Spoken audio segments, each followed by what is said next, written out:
하나님의 말씀은 사도행전 1장 1절에서 5절의 말씀입니다. 데오빌로여, 내가 먼저 쓴 글에는 무릇 예수의 행하시며 가르치기를 시작하심부터 그의 택하신 사도들에게 성령으로 명하시고 승천하신 날까지 이를 기록하였노라. 해 받으신 후에 또한 저에게 확실한 많은 증거로 친히 사심을 나타내사 40일 동안 저에게 보이시며 하나님 나라 일을 말씀하시니라. 사도와 같이 모이사 저에게 분부하여 가라사대 예루살렘을 떠나지 말고 내게 들은 바 아버지 약속하신 것을 기다리라. 다 같이 읽으시겠습니다. 요한은 물로 세례를 베풀었으나 너는 몇 날이 못되어 성령으로 세례를 받으리라 하셨느니라. 아멘. 할렐루야. 각 가정에서 온라인으로 주일 예배를 드리고 계시는 여러분, 평강의 복이 임하기를 위하여 하나님의 축복이 가족들에게 임하기를 기원하며 샬롬 선포하시고 교제 나누시기 바랍니다. 샬롬, 샬롬. 오늘도 하나님 앞에 예배드리러 잘 나오셨습니다. 비록 우리가 온라인상으로 각 가정에서 예배를 드리지만 신령과 진정으로 하나님께 예배를 드리시기를 바랍니다. 우리가 살고 있는 이 캘리포니아주 그리고 남가주의 코로나 바이러스의 확산세가 수그러들질 않고 계속 증가하고 있기 때문에 이제 주지사와 LA 시장의 행정명령도 있었지만 우리 당의 결정으로 앞으로 3주간은 이 현장 예배를 드리지 않고 온라인으로 각 가정에서 주일 예배를 드리기로 결정을 하였습니다. 그래서 오늘부터 3주간은 각 가정에서 온라인으로 주일 예배에 참여해 주시기를 바랍니다. 예배 순서도 이제 찬송가를 우리가 3장 부르고 마지막에 복음성가를 불렀는데 그 가운데 찬송 두 번째 찬송은 생략하고 여기에 모인 우리 그 복음성가도 생략을 하고 그렇게 찬송가도 줄인 상태로 당분간 진행이 되겠습니다. 어제가 The 4th of July 미국의 독립기념일이었습니다. 어젯밤에 여러분 잠을 설치신 분들이 계실지 모르겠어요. 정말 244주년을 맞이한 미국의 독립기념일. 미국 유정자들과 그리고 온 나라 백성들이 하나님께로 회개하고 하나님 앞에 부복하고 하나님 앞에 기도하는 백성이 될 수 있도록 여러분 기도해 주시기를 바랍니다. 내 이름을 일컫는 내 백성이 그 악한 길에서 떠나 스스로 겸비하고 기도하여 내 얼굴을 구하면 내가 하늘에서 듣고 그 죄를 사하며 그 땅을 고칠지라 하신 하나님의 약속의 말씀이 이 나라 이 백성 가운데 이루어질 수 있도록 기도해 주시기를 바랍니다. 이제 재미있는 이야기 한 가지 하고 오늘 주제로 들어가도록 하겠습니다. 한국에 외국인들이 많이 들어오는데 방송에 보면 어떻게 외국인들이 저렇게 한국말을 잘하나 싶을 정도로 한국말을 열심히 배우죠. 아마 국력의 신장과 그리고 한류의 확장하고 연결이 되어 있는 것 같습니다. 그런데 외국인들이 한국에 와서 정말 한국말을 배우면서 놀라는 것은 먹는 것 때문이라는 거예요. 먹는 거 이름이 너무 뜻밖이어서 놀란다는 거예요. 이를테면 계피사탕. 아니 순대를 먹는 건 들었지만 계피도 마시는가? 계피사탕이라는 이름 듣고 놀란다는 거예요. 또 눈깔사탕. 야, 눈깔도 먹는가? 눈깔사탕. 그 이름 듣고 놀라는데 더 놀라는 건 식당에 갔더니 엄마 손칼국수 이런 게 있더라는 거예요. 야, 정말 무시무시하다. 그런데 이번에 더 놀라운 것은 할머니 뼈다귀 해장국, 그 이름 보고 아주 깜짝 놀란다는 거예요. 이 해장국이 뭘로 만들어졌는지. 정말 사람들이 기절할 정도로 놀라는 것은 산채 비빔밥. 이 이름 보면 아주 놀란다고 합니다. 오늘은 성령의 세례라는 주제로 오늘 하나님의 말씀을 증거하도록 하겠습니다. 성령의 세례가 무엇일까? 성령의 세례가 성경에 나오는 것인가? 나온다면 몇 번쯤 나올까? 그러면 성령의 세례가 성경에 7번 나옵니다. 먼저 마태복음 3장 11절에 나와요. 화면에 한번 같이 읽겠습니다. 시작. 나는 너희로 회개케 하기 위하여 물로 세례를 주거니와 내 뒤에 오시는 이는 나보다 능력이 많으시니 나는 그의 신을 들기도 감당치 못하겠노라. 그는 성령과 불로 너에게 세례를 주실 것이요. 여기에 그는 성령과 불로 너에게 세례를 주실 것이요. 성령의 세례가 여기에 나오죠. 그것은 세례 요한이 하는 말입니다. 나는 물 세례만 주지만 내 뒤에 오시는 메시아 예수 그리스도께서 너에게 성령으로 세례를 주실 것이다. 이렇게 세례 요한이 증거한 예언이 나오죠. 그래서 마태복음에 한 번, 마가복음에 한 번, 누가복음에 한 번, 요한복음에 한 번, 다 같은 맥락에서 평행절로 세례 요한이 메시아가 오시면 너에게 성령으로 세례를 주실 것이라 하는 예언의 증거로 4번 나옵니다. 5번째 성경에 성령의 세례가 나온 것이 오늘 본문 말씀이에요. 오늘 본 말씀 사도행전 1장 5절에 보시면 5절 말씀 화면에 같이 읽겠습니다. 시작. 요한은 물로 세례를 베풀었으나 너는 몇 날이 못되어 성령으로 세례를 받으리라 하셨느니라. 이 말씀 속에 요한은 물로 세례를 베풀었으나 너는 몇 날이 못되어 성령으로 세례를 받으리라. 누가 하신 말씀이에요? 바로 예수 그리스도께서 하신 말씀이지. 요한은 물로 세례를 베풀었으나 너는 몇 날이 못되어 성령으로 세례를 받으리라 하시는 우리 주 예수 그리스도의 예언입니다. 미래 시제에 대한 말씀이죠. 몇 날이 못되어 성령으로 세례를 받게 될 것을 예언하신 말씀입니다. 6번째 성령 세례가 나온 것이 사도행전 11장 16절이에요. 화면에 한번 같이 읽겠습니다. 시작. 내가 주의 말씀에 요한은 물로 세례를 주었으나 너는 성령으로 세례 받으리라 하신 것이 생각났노라. 이건 누가 하는 말이에요? 이것은 바로 고넬료 집에 왔던 베드로가 고넬료 집에서 성령이 임한 것, 성령의 강림을 목격한 다음에 그가 하는 말이 내가 주의 말씀에 요한은 물로 세례를 주었으나 너는 성령으로 세례를 받으라 하신 것이 생각났노라고 말씀하고 있을 때 지금 고넬료 집안에서 일어난 사건을 증언하는 베드로의 말 속에 이 사건이 이미 이루어진 사건으로, 이미 완료된 사건으로 증거되고 있습니다. 그렇게 볼 때 성령 세례는 사도행전 1장과 사도행전 11장 사이에 있었던 어느 한 사건을 가리키는 것이다 라고 하는 것을 우리가 깨닫게 되죠. 어느 사건일까요?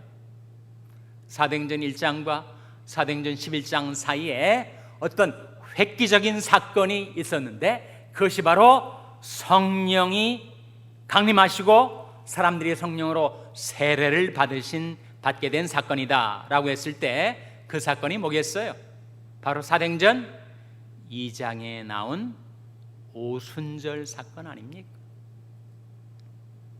사도행전 2장에 성령이 강림하셔서 사람들이 성령의 충만함을 받고 그리고 교회가 탄생되었다는 거죠. 그래서 성령의 세례란 구속사의 전개에 있어서 예수 그리스도의 십자가와 부활 사건 이후에 성령이 강림함으로 교회가 탄생한 사건, 사람들이 성령의 충만함을 받게 된 사건, 사람들이 성령의 능력을 힘입게 된 사건을 가리킨다는 거예요. 성령과 아무런 상관이 없었던 사람들이 성령으로 세례를 받아서 이제 예수 그리스도와 연합되게 되었다. 그리스도의 몸된 교회의 지체가 되었다. 그것이 바로 성령 세례의 의의입니다. 그것을 보여주는 것이 고린도전서 12장 13절이에요. 일곱 번째 나온 성령의 세례에 대한 구절입니다.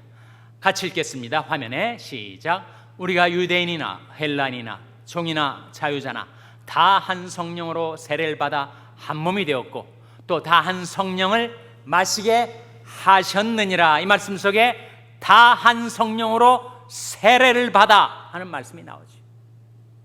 성령 세례가 여기 나오는데 성령으로 세례를 받아 무엇이 되었다고요? 성령으로 세례를 받아 한 몸이 되었다. 한 몸이 뭐예요? 그리스도의 몸된 교회를 가리키죠. 그래서 성령의 세례가 성경에 7번 나오는데 5번의 말씀은 장차 일어날 사건에 대한 예언의 말씀으로, 그리고 한 말씀은 이미 일어난 완료된 사건에 대한 증언으로 나왔고, 방금 읽은 고린도전서 12장 13절에서는 그것이 바로 교리서, 서신서의 일반적인 원리로 성령의 세례란 사람들이 성령의 능력으로 그리스도의 몸된 교회에 연합되게 되는 것을 가리킨다 라고 하는 사실을 보여주고 있습니다. 이게 성령의 세례예요. 사람이 성령의 세례를 받으면 어떤 일이 일어나는가? 사람이 성령으로 세례를 받고 성령의 능력을 힘입게 되면 어떤 일이 벌어집니까? 바로 사람들의 심령과 인생이 새롭게 됩니다. 시편 104편 30절 화면에 같이 읽겠습니다. 시작. 주의 영을 보내어 저희를 창조하사 지면을 새롭게 하시나이다. 주의 영을 보내어 저희를 창조하사 지면을 새롭게 하시나이다. 창조의 역사, 갱신의 역사가 일어나는 것입니다. 성령은 창조의 영이시기 때문에 온 피조계를 다 아우르는 창조와 갱신의 영이시기 때문에 사람이 성령의 능력을 받으면 그 심령, 그 인격, 그 인생이 다 새롭게 변화되는 것입니다. 생명과 치료와 소생의 역사가 일어나지. 하나님께서 병들어 고통을 받는 하나님의 백성들을 돌아보시고 그들을 고쳐주려 하실 때 말씀을 보내셔서 우리를 고쳐주시고 우리가 처해 있는 위경에서 우리를 건져주십니다. 시편 107편 20절 화면에 같이 읽겠습니다. 시작.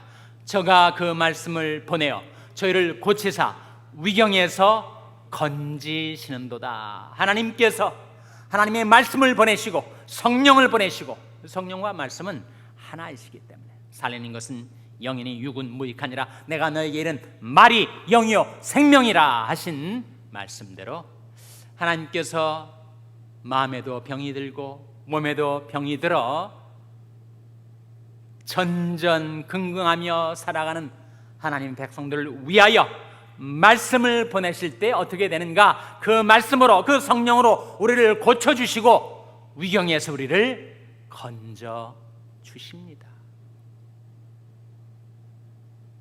그것이 성령의 권능을 받을 때 일어나는 현상이에요. 우리 문제는 질병만 있는 거 아니죠. 죄와 사망의 힘이 우리에게 작용을 해서 우리를 죄짓게, 그 죄가 우리를 끌어가고 사망길로 우리를 내동댕이 쳐버립니다. 인간의 의지로, 인간의 신념으로 그 죄와 사망의 힘에 대항할 수 있는가, 이길 수가 있는가? 불가하죠. 그런데 생명의 성령이 임하시면 죄와 사망의 세력에 끌려가던 우리를 해방시켜 주신다. 로마서 8장 2절 화면에 같이 읽겠습니다. 시작. 이는 그리스도 예수 안에 있는 생명의 성령의 법이 죄와 사망의 법에서 너를 해방하였습니다. 이 법이란 말이 두 번 나오는데 법 대신 힘을 넣어보세요. 그럼 뭐가 됩니까?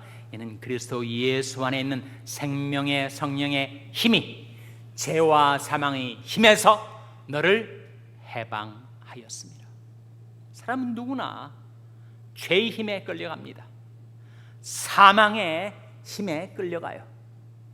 인간의 의지와 노력으로 그 죄와 사망의 힘을 극복할 수가 없었어요. 그런데 생명의 성령이 임하시면 생명의 성령의 힘으로 우리를 죄와 사망의 힘에서 해방시켜 주십니다. 제가 아는 목사님이 한 분 계세요. 제가 새벽 기도 때도 잠깐 이야기를 했는데 동부에 사십니다. 뉴욕주에 사시는 목사님이신데 현재 연세가 76세세요. 이분이 원인을 모를 병에 걸리셨습니다. 아마 이제 와서 돌이켜 보니까 만성 염증 때문이었던 것 같습니다. 어느 날 갑자기 쓰러져서 롱아일랜드에 있는 병원에 긴급 이머전시로 입원을 했는데 의식을 잃고 코마 상태에 들어갔는데 자그마치 6주 동안 깨어나지를 못했어요. 15명의 전문의가 달라붙어가지고 그를 치료하고 그를 살려내려고 정말 애를 썼지만 6주면 얼마예요? 한 달이 넘고 정말 한 달 반 가까이 되는 시간 아닙니까? 아무런 소용이 없었어요. 그래서 더 이상 우리가 할 수 있는 것은 없고 이제 내일 퇴원하시라고 가족들에게 병원에서 의사들이 포기를 하는 거죠. 그날이 바로 이 목사님의 생일이었대. 근데 자기는 지금 의식이 깨어나지 못한 상태인데 자기는 갑자기 그 밤에 환상 가운데 하나님이 나타나셔서 생명의 말씀으로 자기를 살려주시고 치료의 광선을 자기 환부에 쪼여주시는 것을 그가 보게 되는 거예요. 근데 그 다음 날 기적적으로 그가 병상에서 깨어나고 일어섰어요. 그 의사들이 다 깜짝 놀랐다는 거예요. 6주 동안 죽어가던 사람이 갑자기 살아나서 자기를 살려주신 하나님을 찬양하고 할렐루야 손을 들고 만면에 웃음을 띠고 6주 동안 굳어졌던 얼굴 웃음 근육이 갑자기 움직여서 그가 외양간에 나온 송아지같이 병실과 복도를 걸어다니는 것을 보고 의사들도 정말 놀랬다는 거예요. 그가 그렇게 간증을 합니다.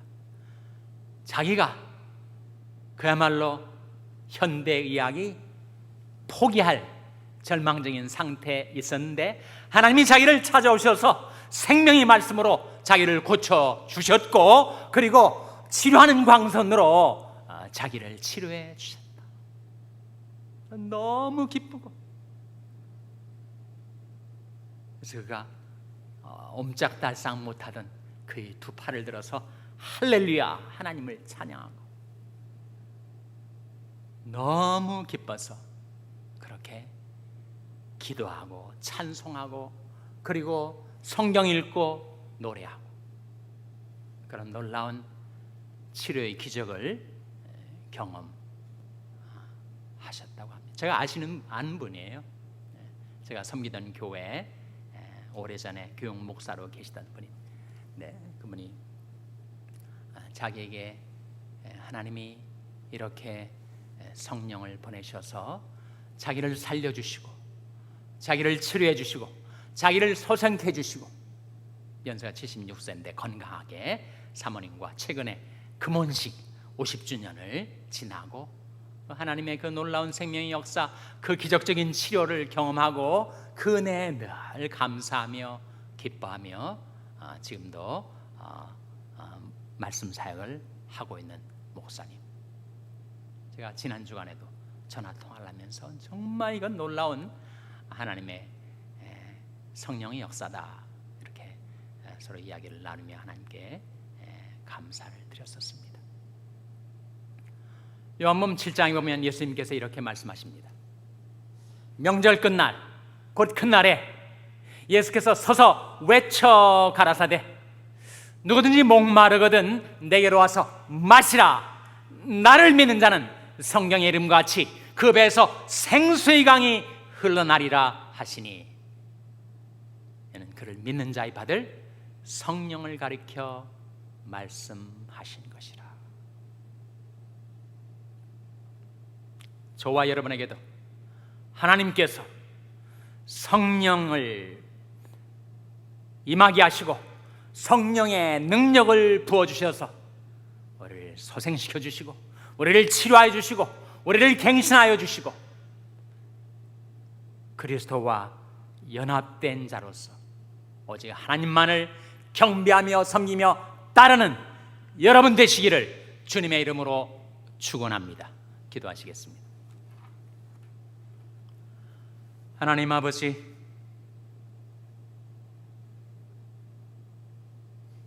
병들고 죄짓고 쓰러져가던 저희 존재, 저희 연약한 생명 하나님께서 긍휼히 여기시고 우리 주 예수 그리스도의 십자가의 보혈의 공로와 부활의 능력으로 성령을 저희들에게 보내셔서 저희들을 새롭게 하여 주시고 저희들을 치료하여 주시고 저희들을 소생케 해주신 하나님, 이 복된 주님 앞에 나온 저희들이 다시금 간구하옵나니 메마른 저희들이 심령 위에 성령의 단비를 부어 주시옵소서. 만민과 만물을 소생케 하시는 성령의 능력을 저희들에게 부어 주시옵소서. 우리 주님에게처럼 하나님께서 성령과 능력을 저희들에도 기름 부어 주셔서 저희들이 이제는 하나님 앞에 나와 하나님을 모시고 섬기며 살게 하여 주시옵소서. 예수님의 이름으로 기도하옵나이다. 아멘.